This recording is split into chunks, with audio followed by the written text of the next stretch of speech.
How to scale recipes without ruining them. Today on the Fermentation.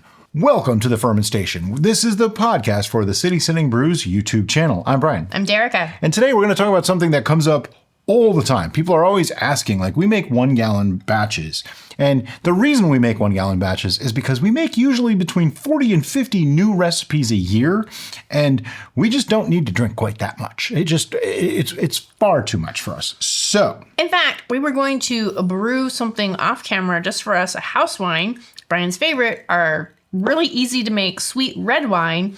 And the juice for it is still over there, sitting on the floor. Who knows when we'll get to it because we're just too busy. Maybe next week sometime. But anyway, so that's why we do 1 gallon brews. But that doesn't mean that you can't take any of our recipes and make them into 2, 5, 10, 100, or a half gallon, or even a quart if you wanted to. There's nothing wrong with that. Now, we do still have to, at some point, maybe possibly, do the test of does size matter. But we have had many commenters comment on that and say, you know what, I make these smaller batches all the time and I've never had a problem. So we're thinking that is not our particular issue. And what I'm talking about is we've noticed in our new location, since we've moved away from St. Petersburg, Florida, that our brews seem to be taking a longer time. And we're starting to think it's a water issue and not a size issue. So we have a water test coming soon. But anyway, some people have said that they've fermented in like 750 ml wine bottles and they never had a problem. So I'm thinking size is really not the issue. I think it's the water. So we're going to do that test first, knock out the variables and such. But today we're talking about scaling. That's right.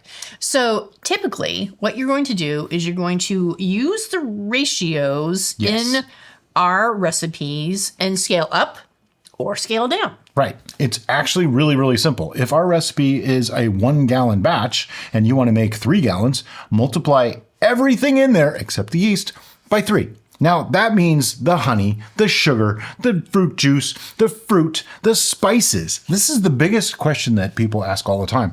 Do I really need to have 3 or 5 times the spices you used? Yes, because you're having 3 or 5 times the volume. Right. So you'll have a less intense spice note if you don't scale up the spices as well. Right. And many people have asked, do I really need, like say we use 3 pounds of honey for a 1 gallon, they want to make 5 gallons. Do I really need 15 pounds of honey? Yes, you really do. Otherwise, you are going to be making a drastically different product because you will be having a lot lower fermentable sugars, which means a lot lower ABV. Like someone said that they scaled up one of our recipes and they did exactly what we did. They just made it 5 gallons. So they just added more water. And I was like, you're not going to be very happy with that because the recipe made like a 13% or 14%, whatever it is. So that means they're going to literally end up with like 3% alcohol, drastically different. Now, that's not to say that a 3%, hydromel or light mead like that wouldn't be good. Right. It's just not going to be anything close to what we made. But not only are you going to have a potentially lower alcohol, because I say potentially because it's... Oh, it's going to be lower if you don't up the fermentables. Right, but there's multiple things going on here. There is your volume, there is your yeast selection, and your fermentable sugar ratio. Right. So regardless of what your final ABV is, you're going to have a diluted flavor profile. Yeah, it's going to be watery. Because you have a much larger water ratio than to whatever flavors you're adding to your brew. Right. So ultimately, the answer is it's really, really simple. If you want 3 gallons, multiply everything by 3. If you want 5, multiply it by 5. If you want a half gallon, divide it by half. Divide it by half, right. Now, the tricky bit comes when you start talking about yeast. And this is where, like a yeast packet, most of them say 5 or 6 gallons. So if you're going with a 5 or 6 gallon batch, just use 1 packet of yeast. We tend to use a half packet in most brews, but we have used a full packet before. That's not to say that if we used a full packet in a gallon, you should use 5 packets in a 5 gallon. It doesn't really work that way. Yeast are going to build their colony in the environment they have. So in a 1 gallon batch, they're only going to be able to build so big. So adding more than a half packet, while it may have made things start up a couple hours faster, really was kind of a waste. It really didn't do anything. But adding 5 packets to that 5-gallon batch is doing basically the same thing. You're just not really gaining enough for the extra yeast because they're going to fill that space. They're going to build that colony anyway. Now we're talking specifically about dry yeast. Yes. Liquid yeast is a different creature. We don't really use liquid and yeast. we don't use that, so we really can't advise on how to proceed with that. But they have pitching instructions for that too. Exactly. Basically, if you follow the manufacturer's recommendations on yeast volumes, use that based on your volume of brew. Except, here's the thing. You might think, and we used to do this too, oh, well, it says up to 5 gallons for that whole packet, so I should only use a fifth of the packet. While you can, and we actually had pretty decent luck with that, I don't trust it, and here's why. You need a certain amount of genetic material to create a healthy colony. The smaller the volume of yeast that you provide, the less genetic material you have. So you may not have enough viable genetic material to create a colony that's strong and can reproduce itself. Also, you need to keep in consideration when it comes to dry yeast, a certain percentage of that is going to be dead yeast cells. Yep. That means they're not completely useless because they're actually very helpful because yeast tend to be cannibalistic. And so they will consume those dead yeast cells as kind of like a nutrient food type thing. But when you're scaling down below that 1 gallon mark, you want to have, we've seen it seems to be 1 teaspoon. You mean below 1 packet? Right. Okay. Right. But that's going to be below a gallon in a fermentation process. Sure. It seems to be that the sweet mark is at least 1 full teaspoon.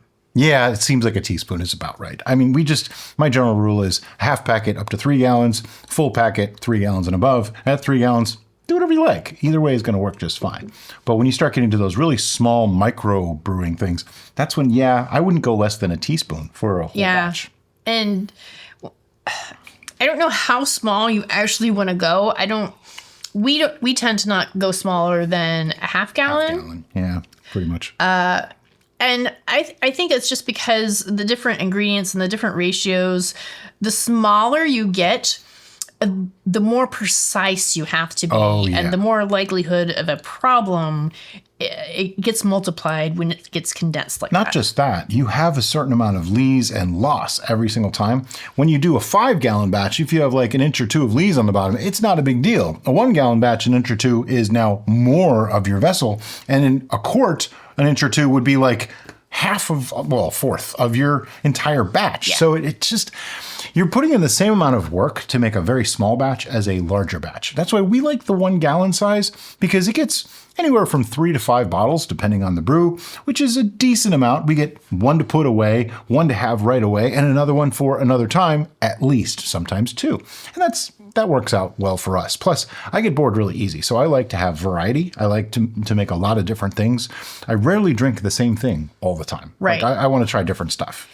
And even when we're doing tests in a half-gallon size, we'll often, for scientific reasons, to keep it consistent across the board, but also for a more stable brew, is to create our base brew as 1 unit. So like a full gallon or slightly more than a full gallon with all the ingredients combined, including the yeast, unless we're testing yeast. To make a homogeneous brew. And that way we have less likelihood of having an error by doing each one individually. Yeah, exactly. That way we don't have to measure. It's just do it all once and then you break it into 3. Right. So if you are at home and you want to test different flavor profiles for additions to a mead, say, then go ahead and make the base mead in 1 vessel. And then when it comes to adding those different flavors, then you can separate it out. Yeah, a lot of people will do that. They'll make like just a straight traditional 5-gallon batch maybe, and then break that into 5 1-gallon batches to add wine tannins or oaking or fruit or spices or whatever they're going to add. And that way you can get 5 different batches out of 1 5-gallon batch. Yep. But that way you don't have to worry about fine-tuning each individual gallon. You just make a 5-gallon batch of mead, and you also have just a pretty decent straight traditional mead if you like that sort of thing like I do. There's not a whole lot else to say on scaling stuff up. I mean, it's really, really simple. Everything but the yeast. And I mean everything. If you're using any nutrients, if you're using wine tannin, if you're using pectic enzyme, you need to scale those things up because even pectic enzyme, it says right on it, half a teaspoon per gallon. So you need to use, commensurate to the amount of volume that you are making. Yeast is the only thing that, at a certain point you need to use more, but up to a certain point you don't want to use less because of all the reasons that we gave earlier. There is one more thing that I'd like to add to this topic, and it doesn't have to do with ingredients. It actually comes to your equipment. And we have noticed this with some of the things that we use. If we scale up to a larger fermenter, then we're going to need equipment that is longer. Oh, yeah, like the autosiphon. Like the autosiphon, like the spattle, anything that needs to fill that vessel needs to be sized up appropriately. You almost need two sets of equipment, like a gallon size brewing set and then a 3 and 5 gallon size brewing set. So decide on that ahead of time how you want to go. A lot of people will also do like 1 gallon or smaller as a test, see if they like a recipe or to perfect a recipe, and then they scale it up to 3 gallons or 5 gallons. And that's perfectly viable too. Sure.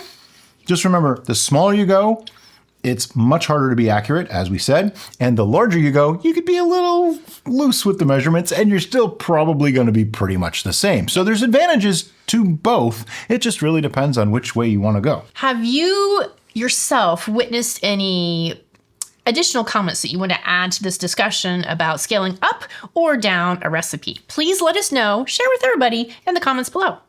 And as always, guys, thanks so much for listening and have a great day. Bye-bye.